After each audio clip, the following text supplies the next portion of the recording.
할렐루야. 오늘 우리가 함께 나눌 말씀의 제목은 부활의 증인으로입니다. 부활의 증인으로. 각 나라마다 그 나라를 대표하는 미인을 선발하는 대회가 있죠.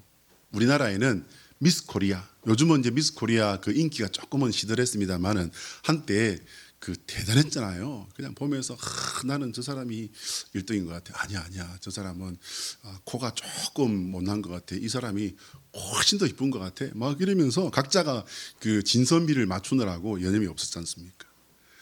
그렇게 해서 이제 뽑히면은 미스 코리아가 되잖아요.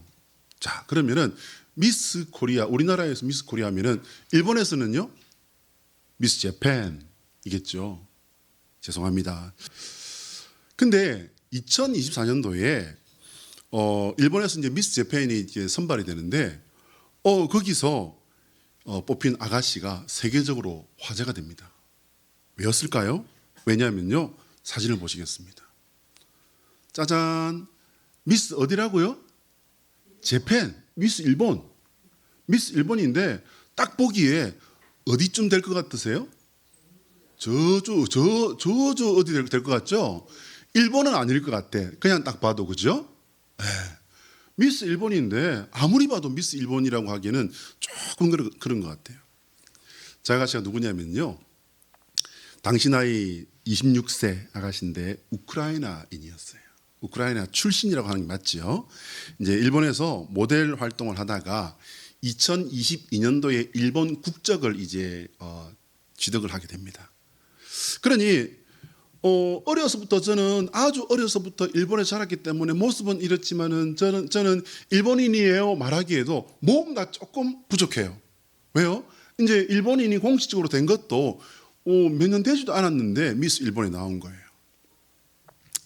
사진에 보이는 모습을 봐도 어디를 봐도 일본이라고 하기에는 좀 무리가 있습니다. 당연히 이제 이 사실이 전 세계적으로 논란이 되는 뉴스라고 해야 될까, 어쨌든 뉴스가 되었습니다. 그렇다면 이 아가씨가 아주 어려서부터 일본에 자랐다고 하면은 괜찮았을까요? 어떻게 생각하십니까? 그래서도 쉽게 이해가 되지는 않았을 것 같아요. 그러면 이 미스 재팬이라고 하는 이 사람의 정체를 우리는 그러면 어떻게 봐야 할까요? 일본 국적을 취득했는데 행정적으로는 일본인이라고 할 수 있지만, 그러나 아직도 이 아가씨는 우리나라 사람들은 그렇게 좋아하는 홍어 삼합, 뭐 생각만 해도 입에 군침이 싹 돌잖아요. 그런데 외국인들은요, 홍어 삼합 그러면은 모르는 사람은 그게 뭐예요? 라고 하겠지만 아는 사람은요 벌써 코를 잡고 시작하지 않을까요? 네, 그렇습니다. 아마 우크라이나에도 우리가 이해할 수 없는, 그러나 우크라이나 사람들은 너무 좋아하는 그런 음식들이 있을 거예요. 자, 분명히 행정적으로는 이 아가씨는 일본 사람이 되었지만, 그러나 아직은 생각하는 방식도 그리고 여러 가지 면에 있어서 이 사람은 아직은 어느 쪽에 가까울까요? 일본에 가까울까요? 우크라이나에 가까울까요? 아마도 좀 더 우크라이나에 가깝지 않을까요? 그렇습니다. 사랑하는 여러분, 우리는 성도인데 그러면 무엇이 우리를 성도이게 할까요? 말, 생각, 마음, 행동, 아니면 조금 더 도덕적이고 그리고 또 조금 더 높은 수준의 그런 어떤 그 교양 있는 모습일까? 우리가 성도이게 하는 건 뭘까요? 자, 고린도후서 5장 17절 말씀을 같이 한번 읽어봅니다. 시작. 그런즉 누구든지 그리스도 안에 있으면 새로운 피조물이라, 이전 것은 지나갔으니 보라 새 것이 되었도다. 할렐루야. 중고 아니시죠 여러분? 죄송합니다. 오늘 계속 막힙니다. 새 것이 된 줄로 믿습니다. 어떻게 해요? 예수 그리스도 안에 있으므로. 할렐루야. 그렇습니다 여러분. 성도의 정체성의 핵심은요, 내가 예수 그리스도 안에 거하는 사람일 때입니다. 내가 성도인 것은 예수님을 나의 주님으로 영접한 것에서부터 시작하고 매일 매 순간의 모든 삶 속에 예수님과 동행하는 사람인 것입니다. 잘했느냐? 아니면 못했느냐? 이건 좀 뭔가 앞뒤가 안 맞았어? 이거는 정말 조금 내가 보기에는 너 교인이라고 하기에는 뭔가 좀 문제가 있는 것 같아. 여러분, 이것은 뒤의 문제예요. 첫 번째는 뭐라고요? 예수 그리스도 안에 거하는 것입니다. 한번 따라합니다. 하나님의 소원은 우리가 예수 그리스도 안에서 새로운 피조물로 살고 예수님의 증인이 되는 것이다. 시작. 하나님의 소원은 우리가 예수 그리스도 안에서 새로운 피조물로 살고 예수님의 증인이 되는 것이다. 할렐루야. 그렇습니다, 여러분. 새로운 피조물로 사는 삶을 결코 포기해서는 안 됩니다. 세상에 그 어떤 것이 우리의 그 신앙과 이렇게 부딪히고 우리의 신앙이 그 삶을 감당하기에는 턱없이 부족해 보인다 할지라도 우리는 그 새로운 피조물의 삶을 포기하지 아니하고 예수님의 증인의 삶을 감당해야 될 줄로 믿습니다. 1948년도에 이제 이스라엘이 건국되고 이제 사실은 뭐 건국이라고 하기에는 조금 애매하고 우리는 그래도 기독교 신앙인이기 때문에 뭐 재건국이라고 해야 될까요? 건국이 되고 2000년 동안 전 세계에 흩어져 살던 유대인들이 이제 이스라엘 땅으로 이게 모여듭니다.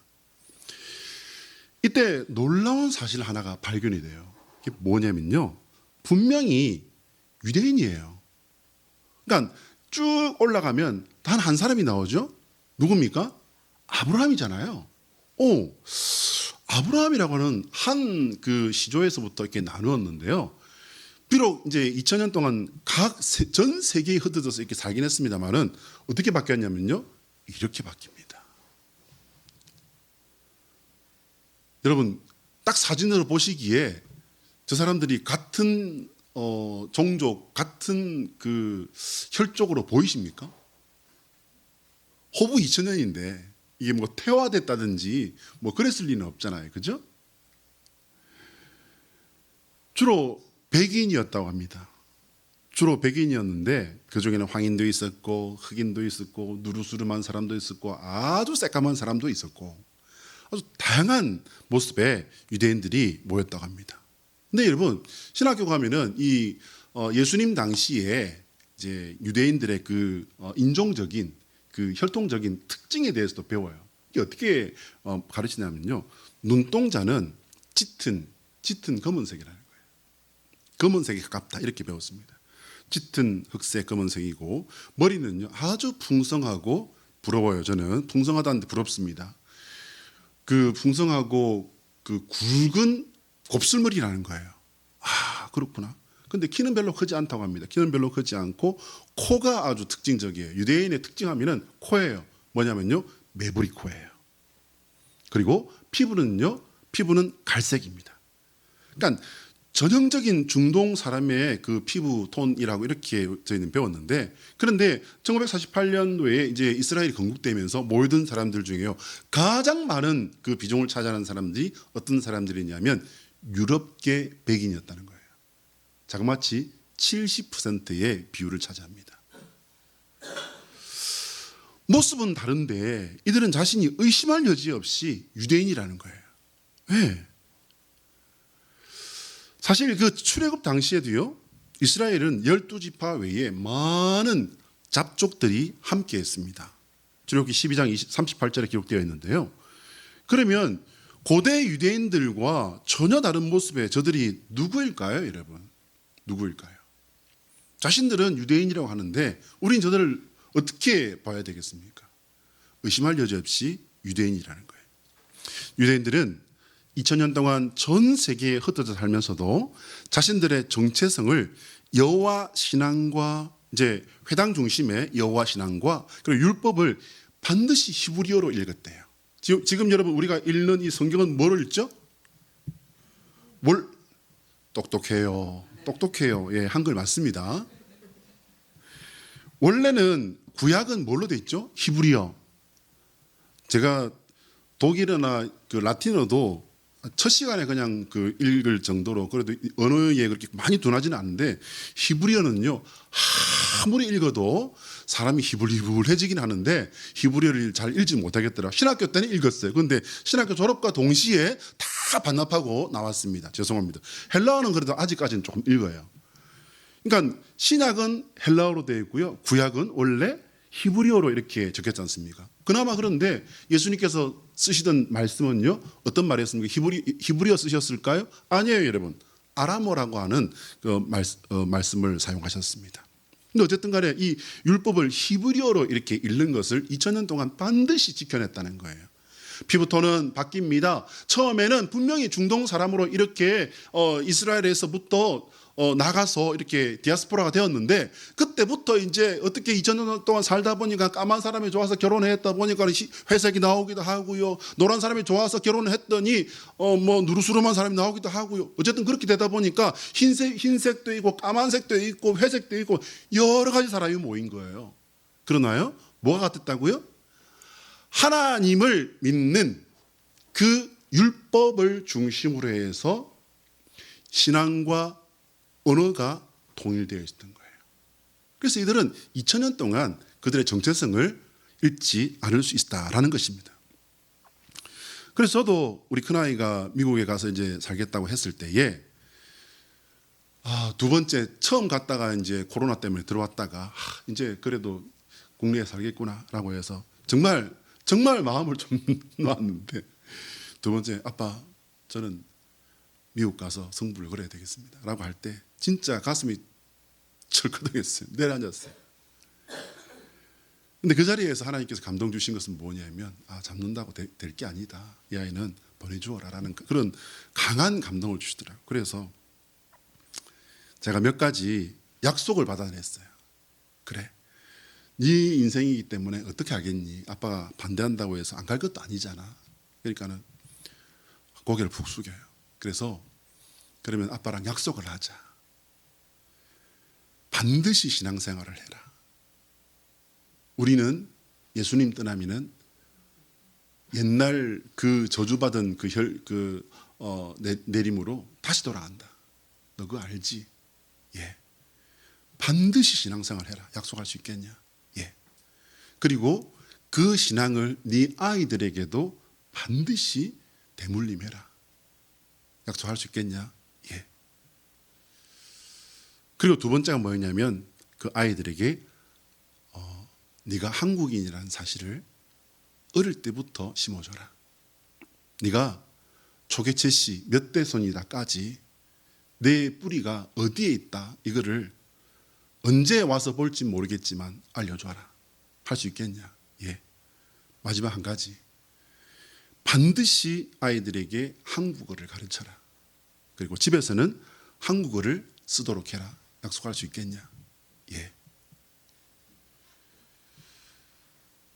유대인들이 신앙과 언어로 자신들의 정체성을 지켜낸 방법은 저 유명한 유대인의 가정교육으로 가능했기 때문이라고 그렇게 보았습니다. 그래서 저도 조금 따라해봤습니다. 우리는 예수님을 구주로 믿는 성도입니다. 원래 이방인이었던 우리가 어떻게 영적인 이스라엘 백성이 되었는가? 예수님을 나의 주, 나의 하나님으로 영접하고 믿고 살기 때문입니다. 예수님을 그리스도, 구세주로 믿는 사람들은요, 예수님이 정체성 자체인 사람들이에요. 나의 속사람 알맹이가 예수 그리스도로 채워진 사람이란 말입니다. 오늘 본문의 사도 베드로가 성도인 우리의 정체성을 그렇게 알려주고 있습니다. 그래서 예수님을 닮은 그 정체성으로 증인이 되라는 거예요. 사도 베드로가 우리에게 전한 것은 증인이 되라는 거예요. 37절부터 이제 사도 베드로가 예수님의 공생애를 간단히 정리하고 있는데요. 간단히는 시간이 없어서라기보다는요, 제가 이 말씀을 묵상하다 보니까 간단하고 그리고 명료하게, 간단 명료하게 밝혔다라고 보면 될 것 같아요. 사람들이 물에 빠지면은요, 주변 사람들에게 구조를 요청하는 방법이 있다고 합니다. 어떻게 하면 됩니까, 여러분? 강군사님.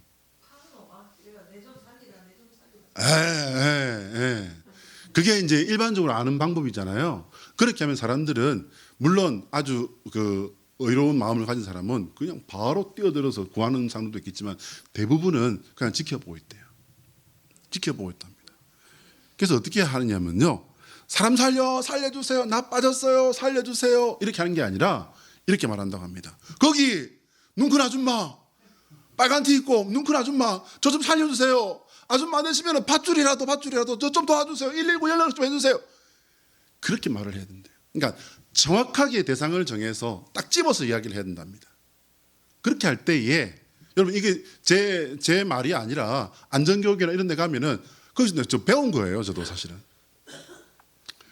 그렇게 하면은 그 사람이 수영을 못하면은요 옆에 있는 무언가를 갖다가 도구를 하다못해 뭐 도구를 이렇게 건네준 뭐 뻗어준다든지 아니면은 밧줄을 아니면 연락이라도 해준다는 거예요. 그렇습니다. 그렇게 하지 않으면 아이고 누가 좀 도와주면 좋겠는데 어쩌노 그냥 어쩌노 박수만 치다가 이제 빠진 사람은 어떻게 해요, 여러분? 사라지는 거죠. 우리가 예수 그리스도를 신앙하는 것도 마찬가지예요. 예수님을 나의 구주로 믿고 섬기는 성도라는 정체성은요 내 안에서부터 분명해져야 됩니다.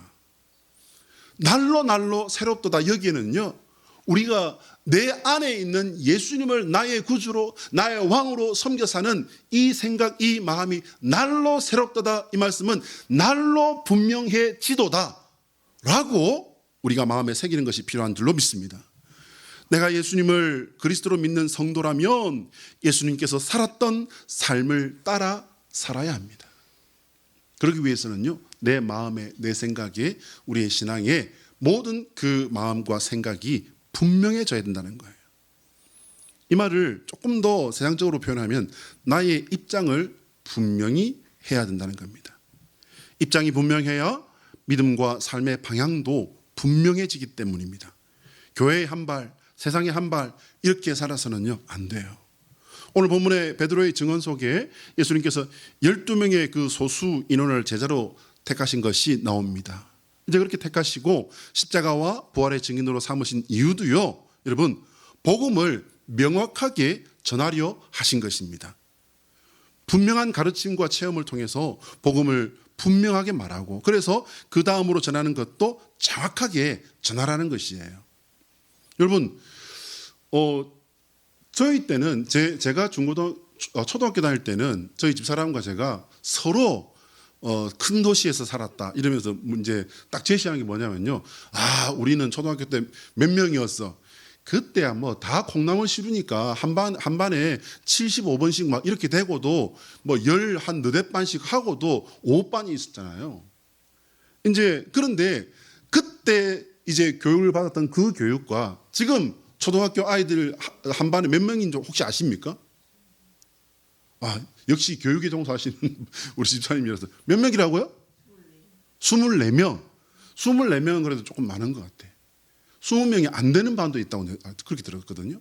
그런데 여러분 교육학에서 말하는 가장 이상적인 한 교사와 학생들의 그 숫자가 몇 명인지 혹시 아십니까? 교육학에서 말하는 그게 몇 명이냐면요 12명이에요. 가장 이상적인 한 클래스 한 반의 학생 숫자가 12명이라는 겁니다.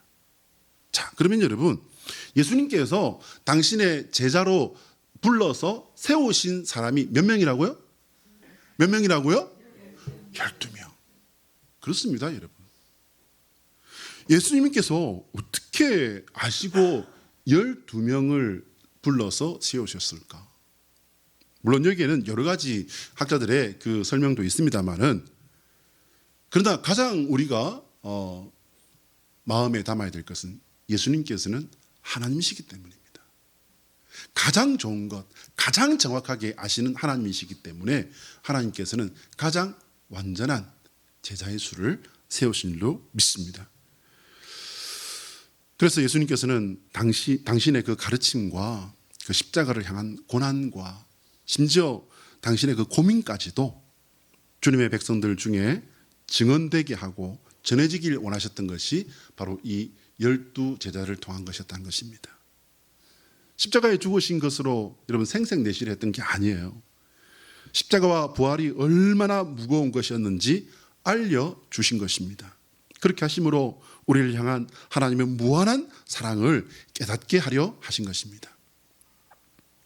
예수님께서는 공생애 동안 제자들이 증인되도록 준비시키신 겁니다. 본문 39절로 41절까지의 내용인데요. 예수님께서는 공생애 3년 동안 제자들과 함께 하시면서 그들을 증인으로 훈련시킨 것입니다. 예수님께서 친히 뽑으신 그 12제자들은요, 여러분 그러면 최고 중에 최고인 사람들을 뽑았을까? 어떻게 생각하십니까, 여러분? 아닙니다. 그 사람들은요, 결코 훌륭한 사람들이 아니었어요. 그냥 정말 평범한, 아니 어떻게 보면 어떤 때는요, 평범 그 이하의 사람들이었습니다. 예수님의 뜻을 전혀 알지 못했던 것은 항상 있는 모습이었고요. 알고 나서도 자신들의 뜻에 예수님을 맞추려 했던 것은 성경에 기록되어 있는 사실이죠. 심지어 그 중에서 한 사람인 가룟 유다는요, 예수님을 은산시비에 팔아넘기기까지 했습니다. 그 못난 제자들이 예수님의 십자가와 부활, 승천 사건을 목격을 했어요. 예수님께서는 그들에게 성령을 부으셔서 온 세상으로 퍼져나가게 하셨습니다. 그리고 그들의 삶을 통해 부활하신 예수 그리스도를 만나는 사람들이 나타나게 되었습니다. 그것이 신약 성경에 기록되어 있는 교회의 부흥의 역사입니다. 참 희한해요. 예수님의 그 부활과 승천을 직접 본 것은 예수님의 11제자지 않습니까? 그리고 여제자 몇 명의 사람들. 그런데 그들이 온 세상으로 퍼져나가서 전할 때에 그들에게 전해 들은 사람들도 부활하신 예수 그리스도를 만났다는 거예요.